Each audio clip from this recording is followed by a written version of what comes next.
ask ourselves. Does he thank God every day for giving you to him as a helper? If not, you need to ask yourself, why? Why is that so? If he does not consider you as positive in all those questions, then why? You need to look inwards and ask yourself, why does he not consider me as a good thing in his life? Are you in submission to him? Is the first question you should ask yourself if you are to be honest with yourself. Firstly, I would like to disabuse your mind by asking, how many women consider submission to mean allowing your husband to use you like a doormat, to take you for granted, or to even take you as a fool?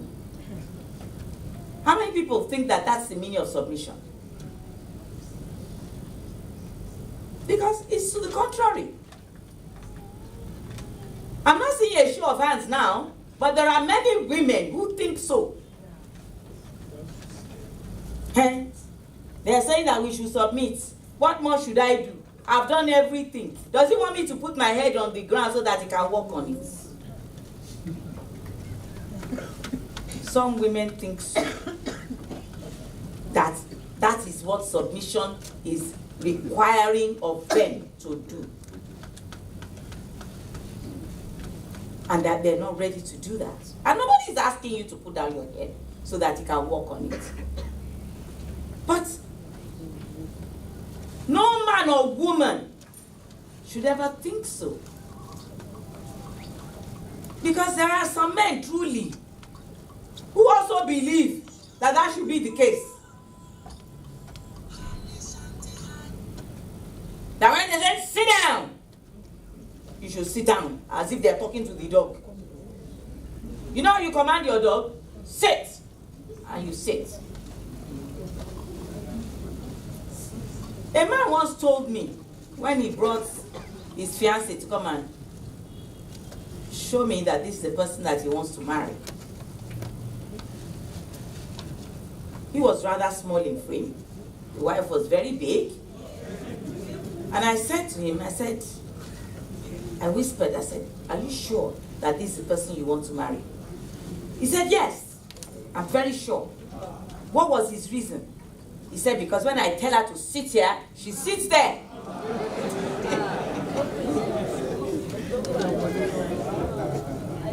When I go out and I come back, she's where I left her.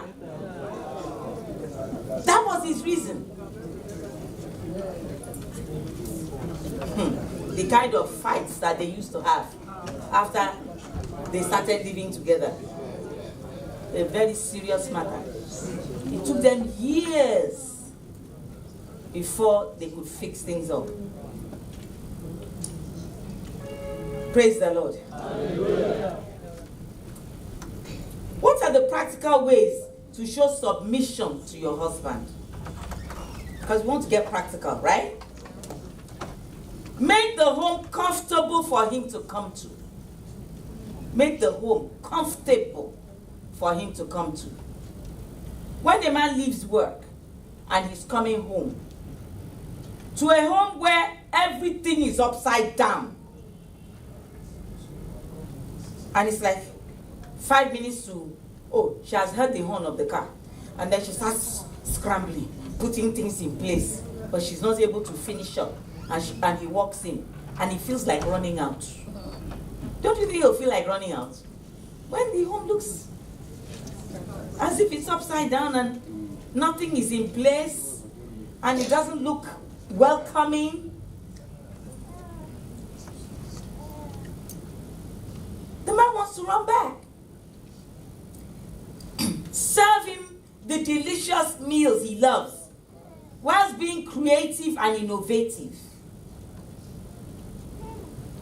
The delicious meals that he loves. It is said that the way to a man's heart is through his stomach.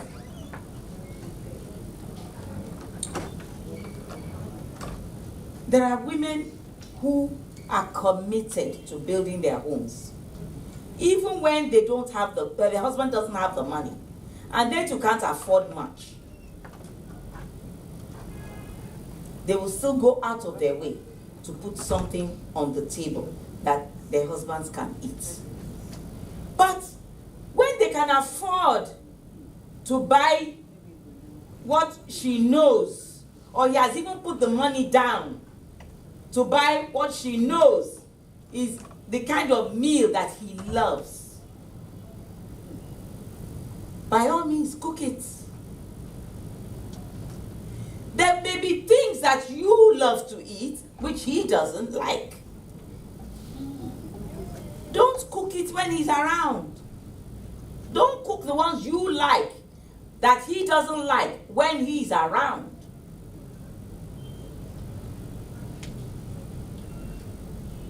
Because what are you doing? Are you trying to make him to stay out of your home and eat out before coming home? Or do you want to woo him to yourself by cooking those things, those delicious meals that he wants? The best way is to ensure that you attract him with your cooking. If you don't know how to cook, go and learn how to cook. If your parents didn't teach you, you can teach yourself. You can ask your friends. You can go online. Yes. I taught myself how to cook ofada by going online.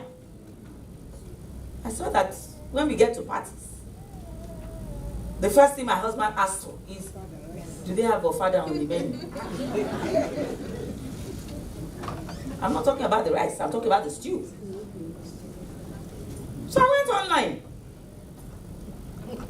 Because those who are cooking it, caterers who are cooking it, they're not going to tell you how to cook it. But everything is online now. So I taught myself how to cook ofada. And I started cooking ofada at home. Ofada stew.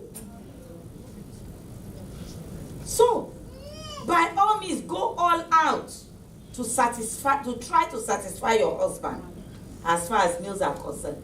Be creative. Don't serve him the same thing all the time. Become innovative.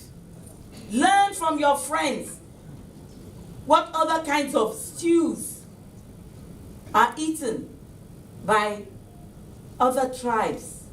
Try something new. Introduce it. You never know, he can like it. I remember recently, this one was not stew, but if, for instance, we're eating tossed vegetables, carrots, cabbage, blah, blah, blah, there was something I bought that caught my eye, where you can actually grind these things. You can grind your cabbage, grind your cauliflower, grind your carrots.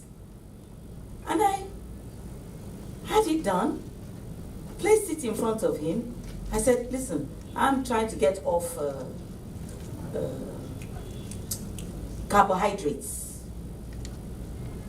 And I did some cauliflower and some cabbage. You know, it looks like rice once you have grated it like that. If you don't have the machine to grate it, you can chop it and make it fine. And you'll find that after a few months, if you have gone off carbohydrates, you will lose weight. That on the side, I put it in front of my husband, and I was like, wow, this is different. This is nice. Very innovative. Yes, so he loves it.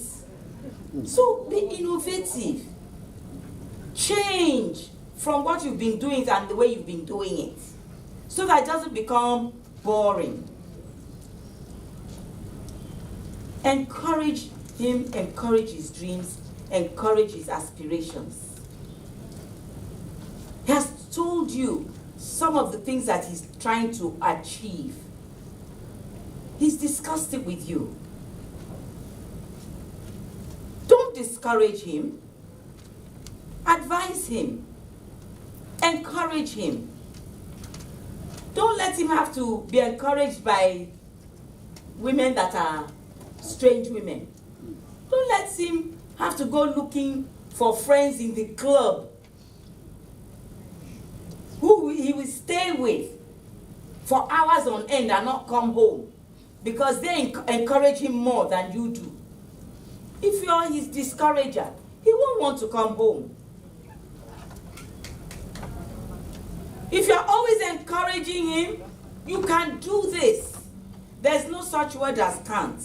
Others have done it, and they're making money from it. Start on a small scale. Go and read up about what your husband is talking about that he wants to achieve, and give him advice. A woman who behaves like that, who talks like that, who shares the vision of her husband, is the type that any man would be rushing home to go and meet. Do you agree? Yes. So there are some things that we need to put in place that maybe we have overlooked or taken for granted. That are simple things that don't even cost anything. But wisdom